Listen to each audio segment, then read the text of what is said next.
Good evening, the major reports. I am Babatunde Fanooko.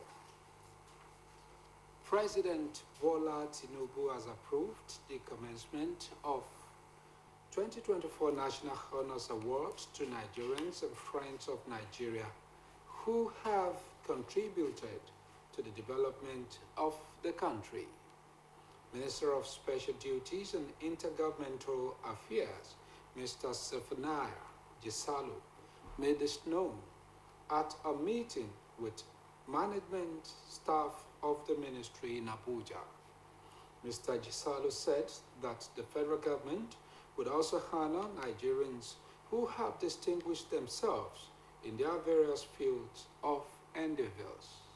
The minister explained that the forms and processes leading to the award of national honors are free of charge, adding that people should desist from paying for national honors.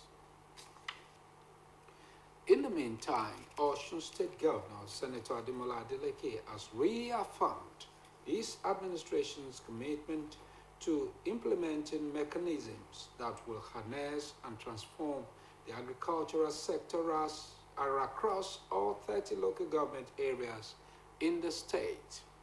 The governor made this statement during the official flag-off ceremony for the 84-kilometer rural road upgrade and maintenance project held at the Methodist High School grounds in Agba, Osun State. Governor's office correspondent Oluwatobiloba Odunuga has the details. In a bid to further enhance agricultural development and enhance rural livelihoods, Osun State Governor Senator Adeleke flagged off 84-kilometer road upgrading and backlog maintenance under the Osun Rural Access and Agricultural Marketing Project (RAM) in Agba, a town situated in Borikwe local government area of the state. The event brought together who in the state, including monarchs, members of the State Executive Council, head of parastatals and agencies, and notable groups among others. In his address, Governor Adeleke emphasized the importance of rural road development in achieving food security and reducing poverty, stating that one of the major vehicles to achieving food sufficiency is the provision of access roads to rural communities. The governor, who was represented by the Secretary to the Osun State Government, Alhaji Teslim Igbalayi, added that this project demonstrates the state government's commitment to fostering economic and social development through improved infrastructure. Governor Adeleke also highlighted his administration's collaborative efforts with the World Bank, noting that his government, in partnership with the World Bank, has come together under the Rural Access and Agricultural Marketing Project (RAM) to construct about 240-kilometer rural road, out of which 84 kilometers is being flagged off in Agba town. One of the major vehicles to achieving food sufficiency is the provision of access roads to rural communities. Osun State is majorly known as an agrarian state, and the majority of our people are rural farmers with little or no access road to their farms or the marketplace. We are more than ever committed to change the narrative and ensure all land infrastructural development both in the urban and rural areas of Osun State. Earlier in his welcome address, the State Commissioner for Rural Development and Community Affairs, Alhaji Ganiu Olaoluwa, reiterated the state government's commitment to supporting rural farmers, especially in the face of global challenges. The Commissioner then appreciated Governor Adeleke for putting in place measures to help and assist farmers in the state. Also in her remarks, the Special Advisor to the Governor on Rural Development and Community Affairs, Mrs. Moji Omishore, commended the good works of Governor Ademola Adeleke in the state, reaffirming the continued support of the Ademola Adeleke-led administration towards ensuring the smooth implementation of RAM projects across 40 villages in the state. Highlight of the event was the unveiling of the 84-kilometer upgrading and backlog maintenance of rural road construction in Agba. It has been Oluwa Tobiloba Odunuga reporting. Osun State Government has responded to a report from the National Bureau of Statistics listing the state as number 10 amongst states with high debt service payment. In a statement by the Commissioner for Information and Public Enlightenment, Oluomo Kolakwa Alimi, the state government clarified that the apparent rise in the monthly loan repayment of the state's foreign loan is not as a result of any new borrowing, but a consequence of the nation's weak currency following the devaluation of Naira. The MBS noted that Osun State recorded 3.4 billion naira in external debt service cost, up from 1.57 billion naira in 2023, which represents an increase of 1.83 billion naira, or about 116%. The commissioner explained that repayment on foreign loans is usually done based on the prevailing exchange rate of the local currency to the US dollar. They further added that Osun State was plunged into high local and foreign indebtedness in the 12 years of APC government in the state. Oluwamalimi also said, as the repayment is done in line with prevailing rate, there is an increase in the naira value of monthly loan repayment on foreign loans portfolio of all the states of the Federation, saying that the inevitable increase is not only peculiar to Osun, rather it is applicable to all the states and the federal government. They assured the public that the state financial management is responsible and sustainable without any new indebtedness. The federal government has been advised to put an end to some of the insensitive policies that have continued to impoverish Nigerians. A human rights activist, Comrade Waid Lawal, who gave the admonition against the backdrop of the plan by the federal government to increase value-added tax to 10%, though being denied by the government. It seems the government has lost control over our economy, because you can't say you just want to increase every strata of our life. Pump price of petrol has just been increased. Nigeria they were wallowing in agony and pains, and you still want to increase value-added tax. The same government doesn't know what you are doing. They should work for the people that elected them, so that the people will know that, oh, we are enjoying dividends of democracy. Inflicting pains on our people is not the solution to our problem.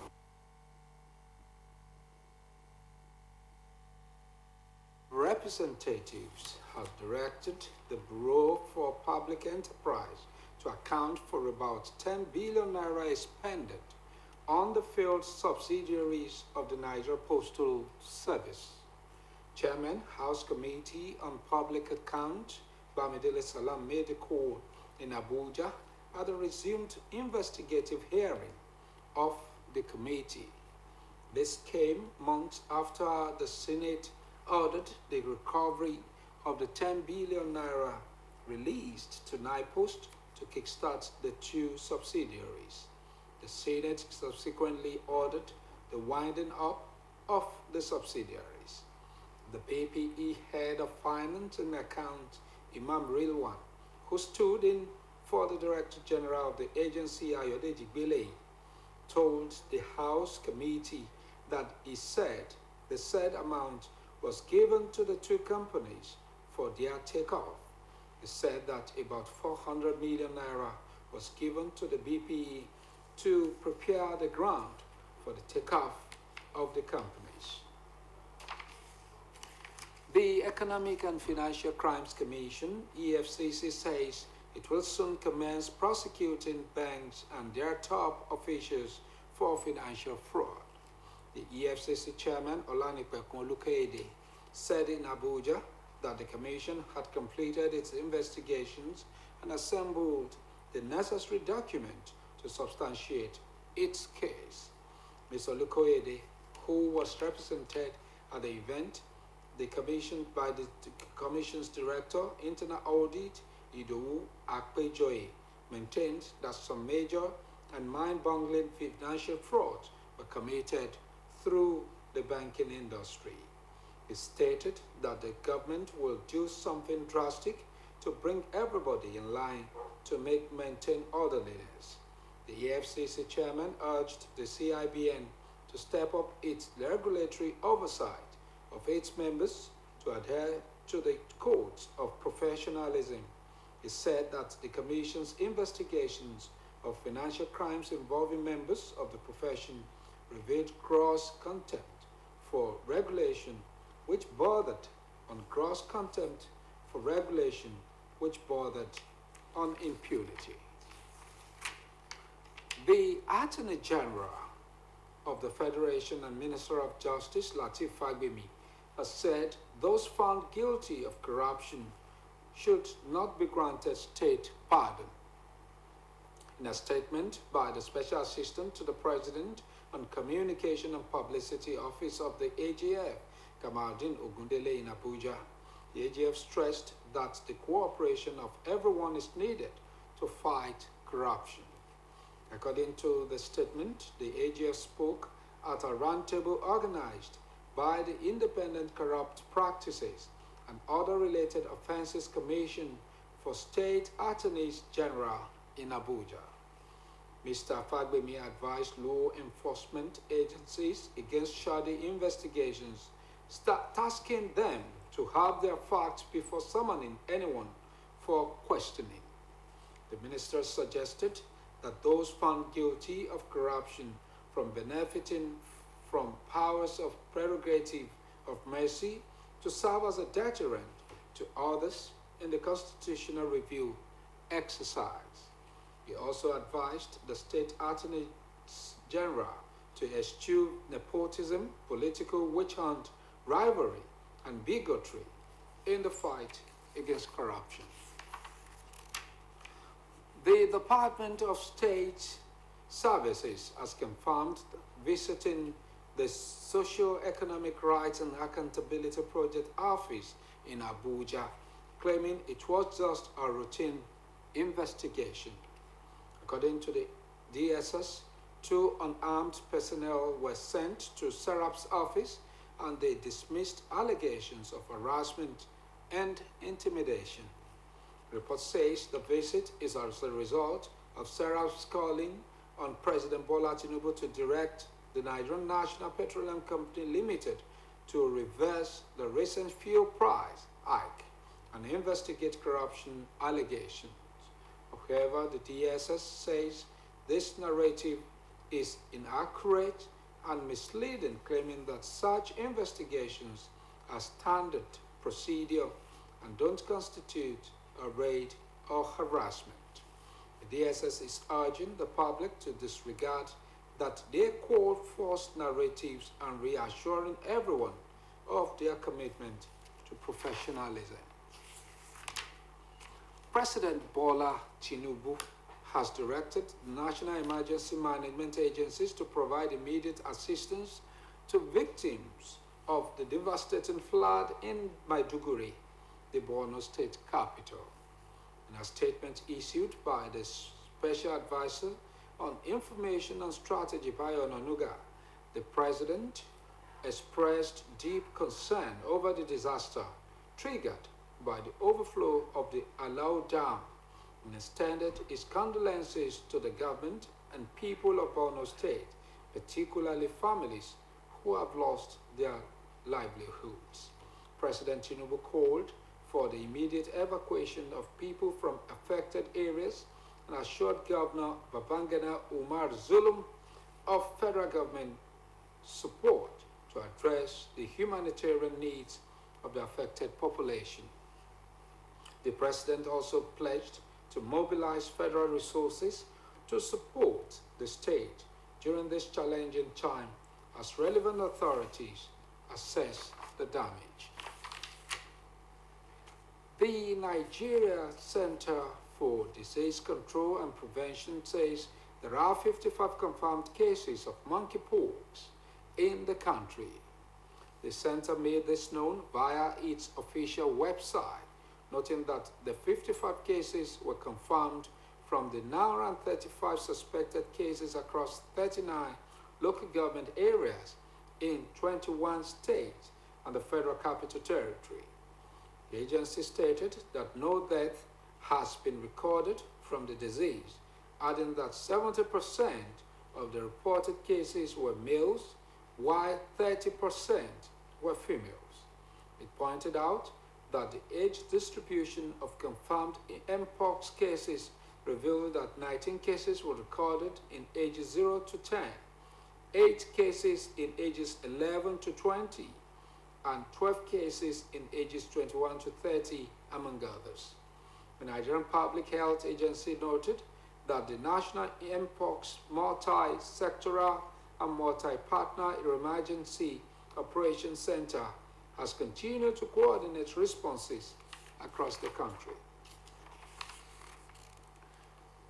Funke Akindele, fondly referred to as Jennifer, is one of Nigeria's most celebrated actresses and filmmakers. Her journey in the entertainment industry has been a remarkable example of growth, resilience, and innovation. OSBC looks at her career and impact in the entertainment industry. Itunu Adebayo has the details.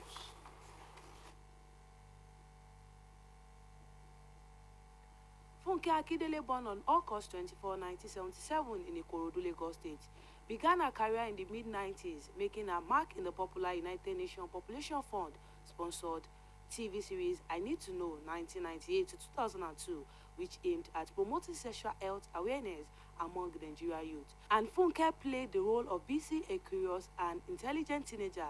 The show was a success, and Funke's performance as BC endeared her to many viewers, laying the foundation for a future career. As the creative mind behind some of Nollywood's highest grossing films, she has transformed from the beloved Jennifer into one of Africa's most bankable filmmakers. Her evolution from actress to an industry titan is a story of embracing innovation and redefining what it means to succeed in Nollywood. Building on her success with Jennifer, Funke Akindele began to explore other facets of filmmaking, which transitioned from acting to directing and producing, becoming a multi-talented powerhouse in the industry. Every project she touches turns into a cultural phenomenon, making her a true trailblazer in African cinema. Funke Akindele's skills goes beyond acting. She has written and directed several films and TV series, further establishing her as a creative force.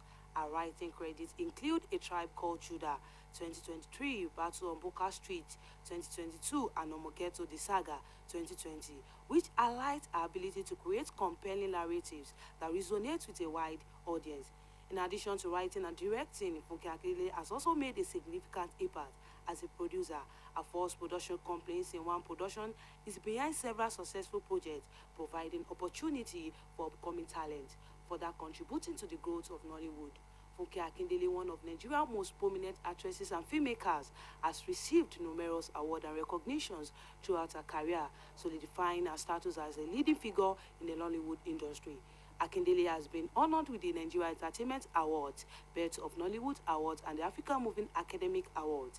Funke Akindele's journeys in Nollywood is far from over. With each new project, she continues to push beyond the boundaries of Nigerian cinema, creating content that is both entertaining and impactful. Her work has inspired a new generation of filmmakers and actors, and her influence on the industry is undeniable. Her story is a beacon of hope and a source of inspiration for aspiring actors, writers, and filmmakers, proving that with passion and perseverance, the sky is truly the limit. Tino Adebayo reporting for OSBC. Welcome to our sports segment.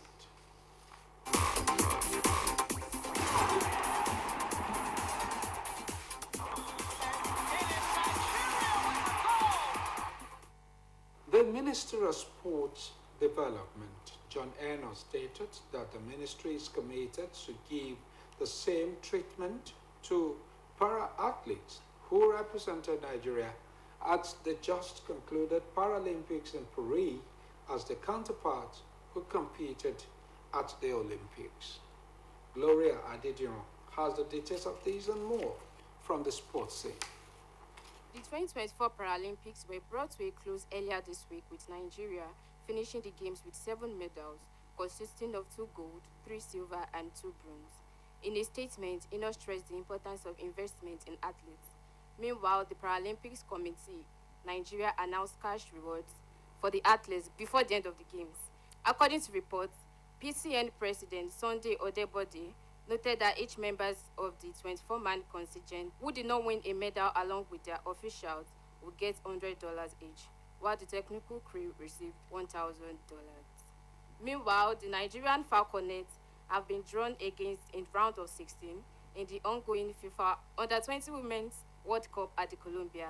The Nigerian team had qualified from the group after 2 wins against South Korea and Venezuela, but with a 3-1 loss to Germany. Meanwhile, Nigeria earned a slight 1-0 against South Korea and lost to Germany before a hammering demolition of Venezuela 3 days ago, winning the 4 goals to nothing convincingly. The match will be played this week if Falconets go through. Then they will face the winner of Spain versus Canada. In another development, Anthony Joshua stated that his second defeat to Oleksandr USKY in 2022 in the most painful loss of his career, describing it as a performance that left him deeply disappointed. According to report, the British Nigerian heavyweight is now focused on his next challenge, an IBF title clash with fellow Brit Daniel Dubois at Wembley Stadium this month. With both fighters in top form, Joshua is determined to continue his winning streak and recapture the title. Meanwhile, as Joshua prepares for the Dubois showdown, he may also be eyeing a potential third fight with USKY, provided the Ukrainian overcomes Tyson Fury in rematch later this year. Gloria Adeduro reporting for OSBC News.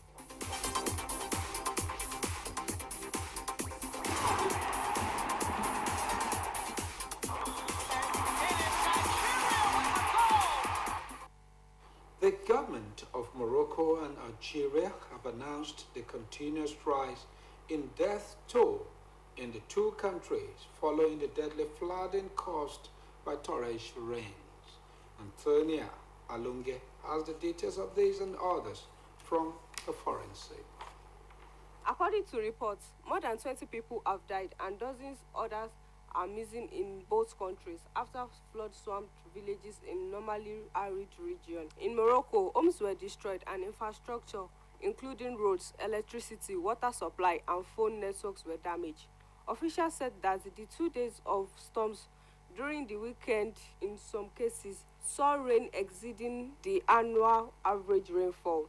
The torrential rains came at a time when the country is struggling with a water shortage caused by 6 consecutive years of drought. The government has sent thousands of civil protection and military officers to help emergency response efforts and assist people trapped in their homes. In another development, the United States top diplomats Anthony Blinken and Foreign Secretary David Lammy have promised to visit Ukraine as they warned of an escalation of Russia's invasion of the country. The pair said it was a critical moment to support Ukraine in its fight against Russia as they held talks in London. Mr. Lamy said the visit would demonstrate the West's commitment to Ukraine, focusing on international issues such as the wars in Gaza and Ukraine and sanctions against Russia. British diplomats are hailing the visit as a reaffirmation of a close partnership between the two countries, often described as the special relationship. Mr. Blinken stated that the United Kingdom and the United States are prioritizing security assistance to Ukraine as Russia continues to escalate its war by targeting electricity infrastructure ahead of winter. Antonia Alonge reporting for OSBC News. From the report from the foreign scene, we've come to the end of the major report on OSBC TV. It was edited by Michael Adeni. I am Babatunde Fanako saying thank you for watching. Good night.